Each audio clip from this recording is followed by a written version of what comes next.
Hello everyone, I Shruti Jain welcome you here at our YouTube channel सरकारी नौकरी की तैयारी और साथ ही English and fast forward series में, जहां पर हमने काफी सारे वर्ड्स अभी तक सीख लिए हैं और आगे आने वाले टाइम में भी हम काफी सारे वर्ड समझने वाले हैं। उनके क्या मीनिंग होते हैं, क्या उनका पर्यायवाची शब्द होता है, क्या उनका विलोम शब्द यानी कि एंटोनियम होता है, कैसे इसको सेंटेंस में हम यूज कर सकते हैं, ये सारी चीजें हम सीखने वाले हैं। तो आई होप अभी तक जितने भी वर्ड्स मैंने समझा दिए हैं, सिखा दिए हैं, वो आपने एक भी मिस नहीं किए होंगे और सारे वीडियोस देख लिए होंगे। अगर आपने अभी तक वो वीडियोस नहीं देखे हैं तो इस वीडियो को देखने के बाद आपको इस वीडियो के डिस्क्रिप्शन में जाना है, वहां पे आपको कंप्लीट प्लेलिस्ट लिंक मिल जाएगी। वहां पर आप सारे वर्ड्स, जितने भी वीडियोस आपके छूट गए वो सारे देख सकते हैं।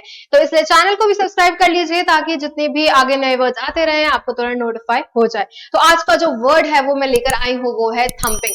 थंपिंग इज अ वर्ड जिसका मतलब होता है अति, यानी कि हम कहते हैं ना किसी चीज की अति हो जाती है, किसी चीज के बहुत ज्यादा जबरदस्त भयंकर मतलब एक्सट्रीमिटी हम क्रॉस कर लेते हैं, उसका मतलब होता है थंपिंग। एक्सट्रीमिटी क्रॉस कर लेना, अति हो जाना किसी चीज की, वो that is what is meant by thumping. Meaning अगर हम इंग्लिश में देखते हैं तो उसका मतलब होता है of N impressive size, extent और अमाउंट, यानी कि साइज हो, एक्सटेंट या अमाउंट, यानी कि कहते हैं ना बहुत बड़ा अमाउंट, बहुत बड़ा साइज, इंप्रेसिव साइज, काफी बड़ा, काफी अति भयंकर, बहुत ज्यादा जबरदस्त उसका मतलब होता है। सिनोनियम हम देख लेते हैं, जैसे कलोसल। कलोसल का मतलब हिंदी में होता है प्रचंड, अगेन बड़ा।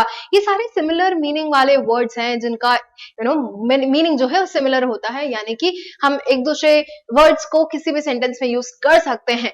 कलोसल का मतलब होता है प्रचंड, इमेंस का मतलब होता है अगेन अत्यधिक, अत्यधिक का मतलब होता है इमेंस। इमेंस का मतलब अत्यधिक, यानी बहुत ज्यादा अधिक, अत्यधिक, अति प्लस अधिक, बहुत ज्यादा अधिक, बहुत ज्यादा, बहुत बड़ा, बहुत भयंकर, that is what is immense. Immense means mammoth. Mammoth का अगेन मीनिंग होता है काफी बड़ा, विशाल, विशाल जैसे हम कहते हैं ना काफी बड़ा।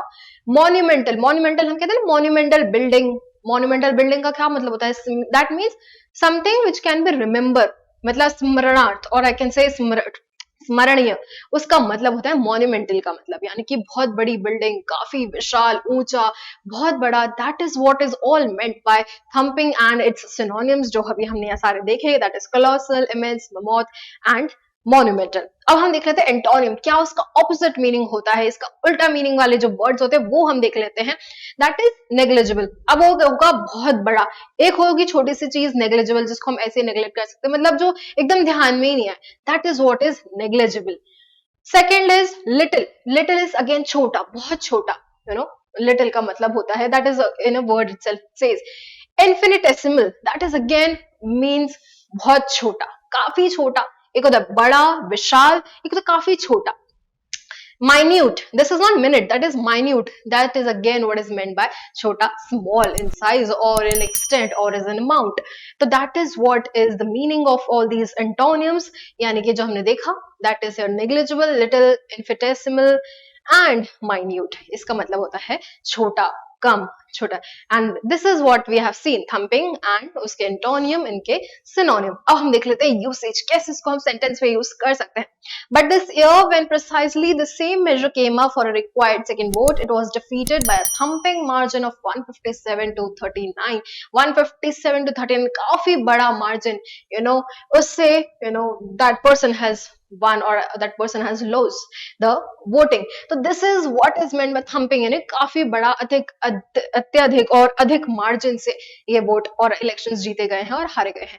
This is what is meant by thumping and इसके सिनोनिम्स, इसके एंटोनियम्स और इसका यूसेज हमने देखा। इसके अलावा जितने भी वर्ड्स अभी तक मैंने समझा दिए, आई होप आपको सब समझ आ गए हैं। उसके अलावा कोई डाउट है तो आप हमें कमेंट बॉक्स में लिखकर हमेशा पूछ ही सकते हैं। आने वाले टाइम में भी मैं काफी सारे वीडियोस लेकर आने वाली हूँ, तो चैनल को सब्सक्राइब कर लीजिए, दैट इज यूट्यूब चैनल एड अंकल सरकारी नौकरी की तैयारी, और साथ में टेलीग्राम चैनल सरकारी नौकरी की तैयारी को भी फॉलो कर लीजिए, क्योंकि वहां पर भी हम रेगुलर अपडेट्स देते रहते हैं। तो बने रहिए मेरे साथ और करते रहिए अपनी सरकारी नौकरी की तैयारी। Now install all new Eduncle mobile app for a holistic learning experience of your higher education. From doubt solutions, preparation notes, exam updates, and practice questions, get all of these under one roof. Follow our social media for latest exam notifications and share your concerns with us through WhatsApp. Like the video, subscribe the channel, and comment your suggestions down below. Ved uncle, करो life की तैयारी।